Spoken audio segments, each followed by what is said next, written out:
আসসালামু আলাইকুম। আজকের এই ভিডিওতে আমরা দেখব ASUS ডেস্কটপ মাদারবোর্ডের কিভাবে বায়োস কনফিগার করতে হয় এবং উইন্ডোজ কিভাবে সেটআপ করতে হয় সেই প্রসেসটি দেখব। তো চলুন তাহলে শুরু করা যাক। প্রথমেই আমাদের ডেস্কটপ কম্পিউটারটিকে রিস্টার্ট করতে হবে এবং বায়োসে প্রবেশ করার জন্য কিবোর্ড থেকে ডিলিট কি বা ডেল কি অথবা F2 কিটি প্রেস করতে হবে এবং যদি আমরা বুট মেনু পেতে চাই তাহলে F8 কি প্রেস করতে হবে। আচ্ছা, সমস্ত প্রসেসগুলোই আমরা দেখব। তো প্রথমে আমাদের ডেস্কটপ কম্পিউটারটি রিস্টার্ট করব এবং কিবোর্ড থেকে আমরা ডিলিট কিটি প্রেস করব। এটি হচ্ছে অ্যাডভান্সড মোড। তো এখানে বেশ কিছু ট্যাব আমরা দেখতে পাচ্ছি। উপরের দিকে এক্সিটও রয়েছে। আমরা প্রথমে মেইন ট্যাবে আছি। মেইন ট্যাবে সিপিইউ রিলেটেড বেশ কিছু ইনফরমেশন দেখা যাচ্ছে। আমাদের সিপিইউ i7 4th জেনারেশন, এটির স্পিড হচ্ছে 3.40 GHz এবং মেমোরি কতটুকু ইনস্টল করা আছে সেই ব্যাপারটি আমরা এখানে দেখতে পাচ্ছি। আচ্ছা, এর পরবর্তী ট্যাব হলো অ্যাডভান্সড ট্যাবে আসলে আমরা ট্রাস্টেড কম্পিউটিং দেখতে পাচ্ছি। এটি হলো টিপিএম সার্ভিস। আমরা যদি উইন্ডোজ 11 ইনস্টল করে ইউজ করতে চাই তাহলে এখান থেকে এনেবল করতে হবে। এনেবলের জন্য জাস্ট এই ডিসেবলের উপরে যদি ক্লিক করা হয় তাহলে দুটো অপশন পেয়ে থাকি আমরা। একটি হলো এনেবল এবং আরেকটি হচ্ছে ডিসেবল। ঠিক আছে, তো এখান থেকে আমাদের এনেবল করে দিতে হবে। তাহলে এখন ওই টিপিএম স্টেট আমরা দেখতে পাচ্ছি, এখান থেকে আবারও এনেবল করতে হবে। এখন আমাদের এই ডেস্কটপ কম্পিউটারে উইন্ডোজ 11 আমরা ইনস্টল করতে পারবো। আচ্ছা, তাহলে আমরা ব্যাকে আসি। এরপরে আছে সিপিইউ কনফিগারেশন। সিপিইউ কনফিগারেশনে তেমন কিছুই চেঞ্জ করার নেই, তবে সিপিইউ এর বিস্তারিত ইনফরমেশন আমরা এখানেই পাবো। নেক্সট আসা যাক সাতা কনফিগারেশন। সাতা কনফিগারেশন আসলে আমরা এখানে ASCII মোড পাচ্ছি। যদি এখানে ক্লিক করা হয় তাহলে আরও কয়েকটি মোড দেখা যাচ্ছে, আইডি এবং রেট। ঠিক আছে, তো ASCII আপাতত আমরা রাখবো।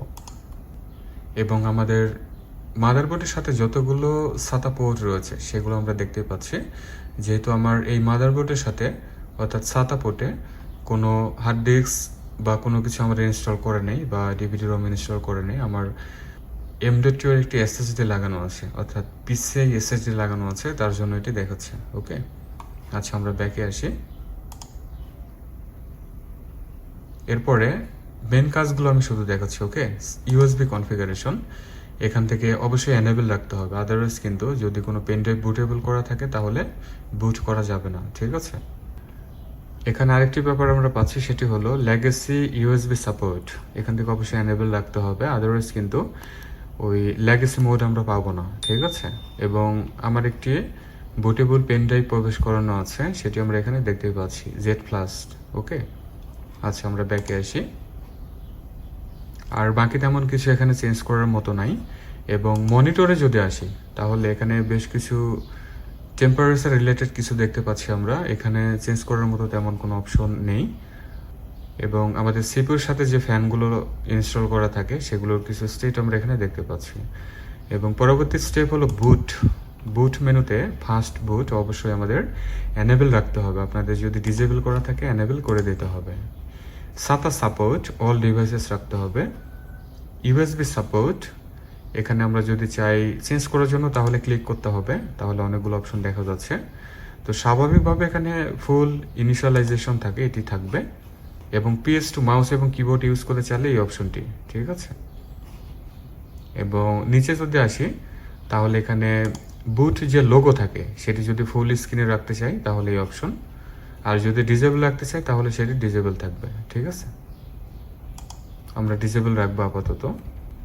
এবং নিচে আমরা পাচ্ছি এখানে বুট অপশন প্রায়োরিটিস। ঠিক আছে, এখানে 1 2 3 4 আমরা দেখতে পাচ্ছি। তো স্বাভাবিকভাবে এখানে আমরা চেঞ্জ করব না, যেটি থাকবে সেটি আমরা রাখবো।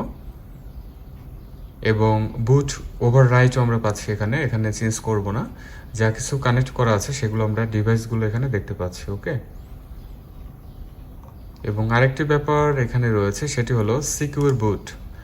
এখানে সিকিউর বুট আমরা ঠিক এই অবস্থায় রাখবো, অর্থাৎ আদার ওএস হিসেবে রাখবো। ওকে, আচ্ছা তাহলে আমাদের বায়োস এখানে সেট আপ করা হলো। এখন আমরা বুট করব।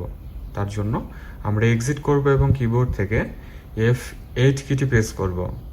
এক্সিট করলাম, অথবা আপনি যদি চান এই যে F10 কিটি প্রেস করেও যাওয়া যাবে, তাহলে সেভ আমরা পেয়ে থাকি এখানে। ঠিক আছে, তাহলে আমরা এক্সিট করি অথবা F10 কিটি আমরা প্রেস করি। তাহলে কি কি সেটিংস চেঞ্জ করা হলো সেগুলোর একটি সামারি আমরা দেখতে পাচ্ছি। এখন জাস্ট আমরা এখান থেকে ইয়েস প্রেস করব। এখন F8 কিটি আমরা প্রেস করব। যদি F8 কিটি প্রেস করি তাহলে এই ধরনের অপশন আমরা পরবর্তীতে পাবো। দেখুন এখানে দেয়া আছে প্লিজ সিলেক্ট বুট ডিভাইস। যা কিছু কানেক্ট করা আছে আমাদের মাদারবোর্ডের সাথে সেগুলো আমরা দেখতে পাচ্ছি। এখানে কিংস্টোনের এসএসডি লাগানো আছে এবং জেড প্লাস আমরা দেখতে পাচ্ছি আমাদের পেন ড্রাইভটি। তো এখান থেকে আমরা যেহেতু ইউএফআইতে করব, তাহলে ইউএফআই এই পেন ড্রাইভটি সিলেক্ট রেখে এখন যদি এন্টার কিটি প্রেস করি তাহলে আমাদের পেন ড্রাইভ থেকে এখন অপারেটিং সিস্টেম লোড হবে এবং ইনস্টল করতে পারবো। আর যদি সিডি থেকে আমরা করতে চাই তাহলে এখানে সিডি ডিভিডি সাপোর্ট করবে। তাহলে সিডি ডিভিডি সিলেক্ট করে যদি এন্টার কিটি প্রেস করি উইন্ডোজ সেটআপ করতে পারবো। তাহলে স্বাভাবিকভাবে আমি নর্মাল বুট করি। ঠিক এভাবে আমরা ASUS ডেস্কটপ মাদারবোর্ডগুলোর বায়োস কনফিগার করতে পারবো। তাহলে ভিউয়ার, এতটুকু ছিল আজকের এই ভিডিওটি ভালো লাগলে লাইক, কমেন্ট, শেয়ার করবেন। চ্যানেলটিকে যারা এখনও সাবস্ক্রাইব করতে পারেন নাই প্লিজ সাবস্ক্রাইব করে সাথে থাকবেন। নতুন ভিডিওগুলো দেখার জন্য বেল বাটন প্রেস করে রাখতে হবে।